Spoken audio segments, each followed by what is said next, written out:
This is a beast of a mount that Axis came out with, but it's a 180 mount. Turn those, spin it, so those, the ones with flat heads right there, kind of lock into place, so you can see on those, and then you tighten those other 3 screw heads down. You've got your actual mount bracket here, lined up on a couple posts. It's got those set screws as well. And then this guy goes onto the base. I've got mounted on the wall already. Screws down with these 4 screws into those posts.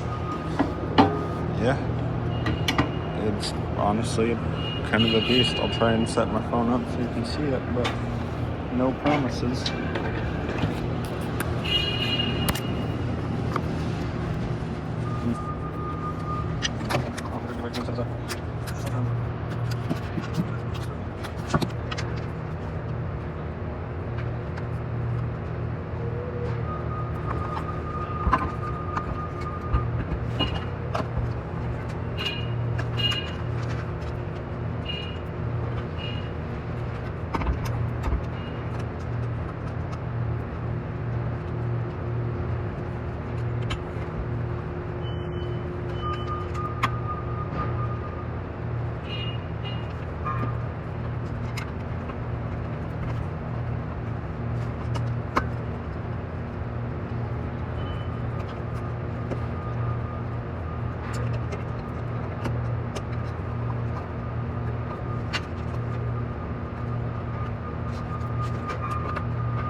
These guys have a line on them, and it shows you where to align it. You can get it pretty close majority of the time. That guy, but